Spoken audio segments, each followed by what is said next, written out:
مبشرہ جعفر کے کمرے میں آتی ہے اور بے چین سی ہوتی ہے، جو جعفر کو بتاتی ہے کہ میں زید کے ساتھ رہنا چاہتی ہوں، اس کے پاس جانا چاہتی ہوں اور میں معافی مانگنے کو بھی تیار ہوں۔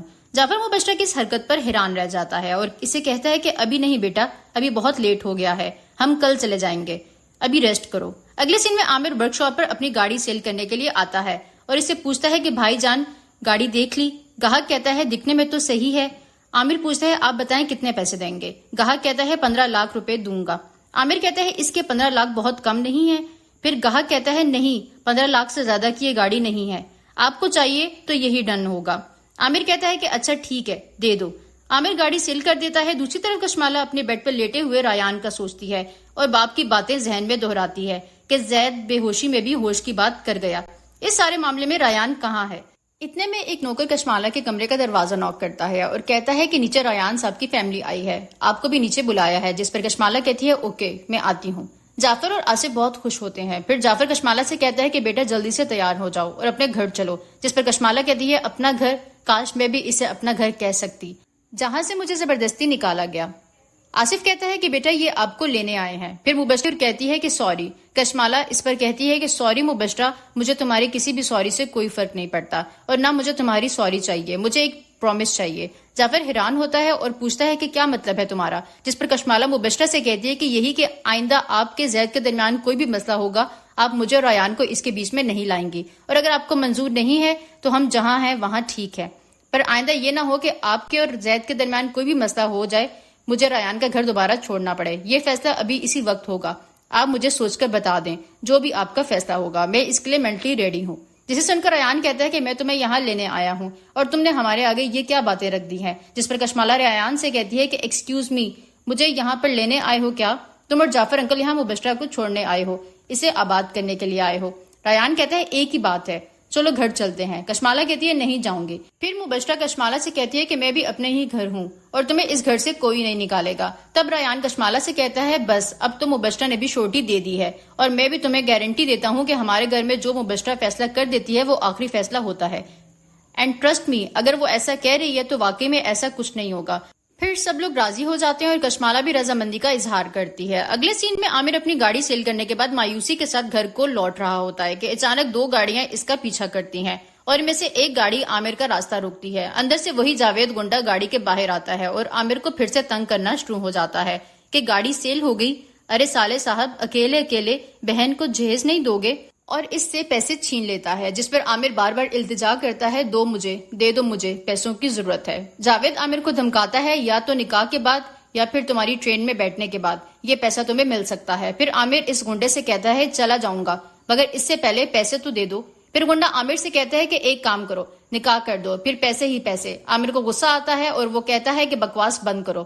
وہ گنڈا عامر کو پھر سے دھمکانے لگتا ہے کہ جو کہا ہے اس پر عمل کرو۔ پھر تنگ آ کر عامر کہتا ہے کہ سمجھ میں آ گئی ہے، چلا جاؤں گا، دو پیسے مجھے، میں کیا کروں گا بغیر پیسوں کے۔ عامر چیختا رہتا ہے مگر اس پر کوئی اثر نہیں ہوتا اور وہ پیسے لے کر بھاگ جاتا ہے۔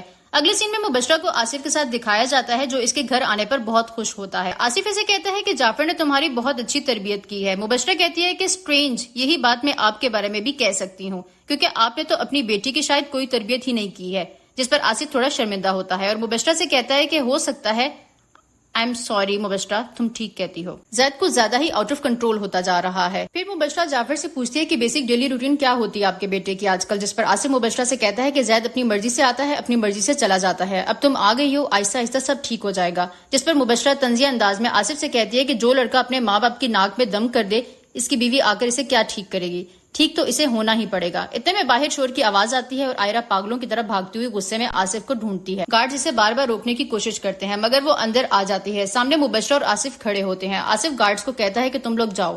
پھر پوچھتا ہے تمہاری اتنی ہمت کہ تم ہمارے گھر تک پہنچ گئی؟ آئرہ جواب دیتی ہے کیونکہ آپ میرے گھر تک پہنچ گئے ہیں، اس لیے میں نے سوچا کہ آپ کے بھی گھر آ کر آپ سے بات کرنی چاہیے۔ میں نے آپ سے ریکویسٹ کی تھی کہ ہمیں اپنے حال پر چھوڑ دیں، ہمارا پیچھا کرنا چھوڑ دیں، آپ کو خدا کا واسطہ ہے پلیز ہماری جان چھوڑ دیں، مجھے اور میرے بھائی کو جینے دیں سکون سے۔ جس پر آصف صاحب بڑی ڈھٹائی کے ساتھ آئرہ کو کہتا ہے کہ تم یہ شہر چھوڑ دو، کیا نام ہے اس کا؟ جاوید، چاہے اس کے ساتھ نکاح کر لو یا شہر چھوڑ دو مگر کنواری مت رہو۔ جس پر آئرہ کو بہت غصہ آتا ہے اور وہ کہتی ہے کہ آپ کے گھر میں بھی ایک بیٹی ہے، کچھ تو خیال کر لیں، بیٹی کے باپ ہیں، آپ ایک گنڈے کا رشتہ بھیج رہے ہیں، وہ بھی میرے لیے، جس نے میری زندگی عذاب بنا کر رکھی ہے۔ روز مجھے گندی نگاہوں سے دیکھتا ہے. یہ بات سن کر آصف بڑے طنز امیز لہجے میں ہنستا ہے اور عائرہ سے کہتا ہے کہ گندی نگاہیں؟ ارے وہ تو تم سے نکاح کرنا چاہتا ہے. عائرہ آصف سے بے بس ہو کر کہتی ہے کہ مطلب آپ کو میری بے بسی، میری محنتوں کا ذرا بھی احساس نہیں ہے. آصف مغرور ہو کر مبشرہ کی طرف اشارہ کرتا ہے اور کہتا ہے یہ دیکھو اس کو، یہ زید کی بیوی ہے اور اپنے آپ کو دیکھو. مبشرہ سوٹ کرتی ہے زید کو اور تمہیں جاوید جیسا شخص. آصف سے کہتی ہے کہ ساری زندگی ہم لوگ یہاں پر رہے ہیں اس شہر میں، آپ خود بتائیں کیسے ہم لوگ چھوڑ کر چلے جائیں. ہمارا اپنا گھر ہے یہاں پر، ہم لوگ کہاں جائیں گے؟ آپ خود سوچیں. آپ کو اس بات پر یقین کرنا ہوگا کہ میرا زید کے ساتھ کوئی تعلق نہیں ہے. آصف کہتا ہے مگر اس کا تو تمہارے ساتھ تعلق ہے نا، کہاں جائیں گے ہم لوگ؟ اگر وہ مجھے بھول کر اپنی زندگی میں آگے نہیں بڑھ سکا، اس میں میرا کیا قصور ہے؟ اپنے بیٹے کو بھیجیں، میں اس سے بات کروں گی. مبشرہ کو غصہ آتا ہے اور وہ عائرہ کے پاس آ کر اس پر چیختی ہے کہ کب سے تمہاری بکواس برداشت کر رہے ہیں. عائرہ مبشرہ کے الفاظ اگنور کرتی ہے اور کہتی ہے کہ میں آپ سے بات نہیں کر رہی ہوں. مبشرہ کہتی ہے کہ میں تم سے بات کر رہی ہوں، زیادہ معصوم بننے کی ضرورت نہیں ہے، چھوڑو میرے شوہر کا پیچھا اور یہ شہر بھی. عائرہ مبشرہ کا جواب دیتی ہے کہ میں کسی کے شوہر کے پیچھے نہیں ہوں اور نہ ہی مجھے ایسا کوئی شوق ہے. مبشرہ کہتی ہے کہ ڈیڈ یہ ایسے نہیں مانے گی، بتاؤ اپنی قیمت، کتنے پیسے چاہیے تمہیں، تم بولو. جس پر عائرہ مبشرہ پر چلاتی ہے کہ آزادی، مجھے صرف اپنی آزادی چاہیے اور کچھ نہیں چاہیے، تم پیسے اپنے پاس رکھو. اب اگر آپ لوگوں نے مجھے اور میرے بھائی کو تنگ کیا تو میں بتا رہی ہوں میں زید کو سب کچھ بتا دوں گی، سب کچھ. آصف بلند آواز سے ہنسنے لگتا ہے. مبشرہ حیرت سے آصف سے پوچھتی ہے کہ آپ ہنس رہے ہیں؟ پھر آصف اور مبشرہ دونوں ایک پلان بناتے ہیں کہ عائرہ کے خلاف نوکروں سے بول کر تمام سامان کی توڑ پھوڑ کرتے ہیں اور ادھر ادھر پھینک دیتے ہیں اور کہتے ہیں کہ تم لوگوں کو سمجھ آ گیا نا کہ کیا کرنا ہے، ابھی جاؤ تم لوگ. دوسری طرف جاوید پھر سے عامر کو دھمکانے کے لیے اس کے گھر میں گھستا ہے، مگر اس بار وہ اکیلا نہیں، ساتھ میں اور بھی گنڈوں کو لے کر آتا ہے اور کہتا ہے کہ ارے سالے صاحب، نکاح میں کیا دلہا نہیں آئے گا؟ دلہا بھی آئے گا اور باراتی بھی آئیں گے. عامر غصے سے دھکے دینے کی کوشش کرتا ہے، پھر ایک گنڈا عامر کا گریبان پکڑ کے اس کے ہاتھ میں ٹکٹ تھما دیتا ہے، یہ کہتے ہوئے کہ یہ 3 ٹکٹیں لاہور کی، اپنی فیملی کو لے کر راتوں رات یہ شہر چھوڑ کر چلا جا، نہیں تو پھر لڑکی کا نکاح کر لے. عامر بڑی بے بسی کے عالم میں کہتا ہے کیسے چلا جاؤں؟ کیا قصور ہے میرا؟ بھائی قصور تو بتاؤ، کیوں زیادتی کر رہے ہو ہمارے ساتھ؟ ہم نے کیا کیا ہے؟ اتنے میں بھاگتے ہوئے بھابھی آسیہ بھی وہاں آ جاتی ہے اور کہتی ہے کس قسم کا شور ہے، کون لوگ ہیں یہ؟ وہ گنڈا جاوید بھابھی سے کہتا ہے کہ ارے بھابھی، شادی بیاہ میں گھر کے دروازے کھلے ہوتے ہیں، چلو بھائی پکڑاؤ انہیں، بڑی تو یہی ہے. ان کے ہاتھ میں مٹھائی پکڑانے کی کوشش کرتا ہے، جس پر بھابھی کہتی ہیں کہ دفع ہو جاؤ میرے گھر سے. جاوید کہتا ہے سامان باندھو اور یہ شہر چھوڑ کے چلے جاؤ، اور شادی کرنی ہے تو میرے سالے صاحب ویسے کمرہ تیار کر کے آیا ہوں میں، کیونکہ مجھے یقین ہے انکار نہیں ہوگا.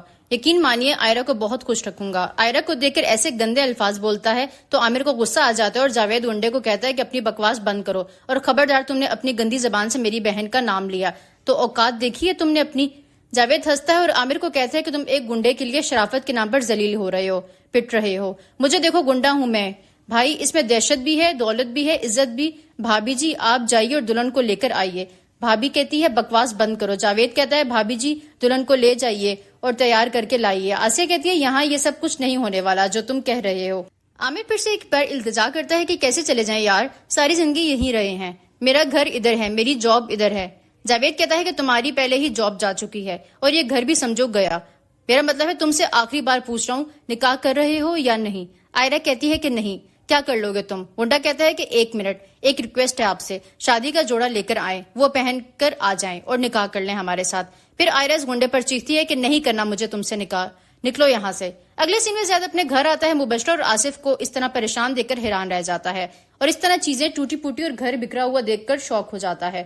پھر مبشرہ سے پوچھتے ہیں کہ تم کب آئی، یہ سب کس نے کیا؟ مبشرہ کہتی ہے کہ شکر ہے تم آ گئے، میں تو یہاں پر آئی تھی کہ ہم دونوں کے درمیان جو کچھ بھی ہوا ہے مس انڈرسٹینڈنگ اسے دور کر سکوں اور کشمالا کو واپس گھر بھیج سکوں.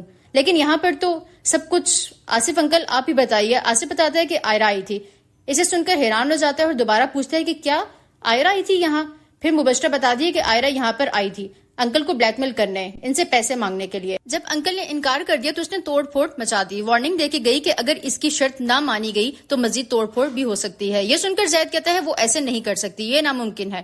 آصف بھی مبشرہ کی بات پر اتفاق کرتا ہے اور کہتا ہے کہ یہاں دیکھ رہے ہو یہ سب عائرہ نے کیا تھا. جس پر مبشرہ زید سے کہتی ہے کہ اگر تمہیں یقین نہیں ہے تو یہاں کے گارڈز کو بلوا لو، ملازموں کو بلوا لو، ان سب کے سامنے یہ سب کچھ ہوا ہے. زید کہتا ہے بلواؤں ان کو، میں پوچھ لیتا ہوں. پھر ایک نوکر کو بلوا کر پوچھتی ہے کہ اجاز بتاؤ کیا ان کی وہ دوست عائرہ یہاں پر آئی تھی یا نہیں؟ جس پر نوکر بتاتا ہے کہ جی وہ آئی تھی. زید کہتا ہے جانے دے بابا، وہ یہ سب کیوں کرے گی؟ پیسوں کے لیے وہ ایسی کبھی بھی نہیں ہے، میں اسے جانتا ہوں. مبشرہ غصے میں آتی ہے اور زید سے کہتی ہے کہ تمہیں کیا لگتا ہے یہ جو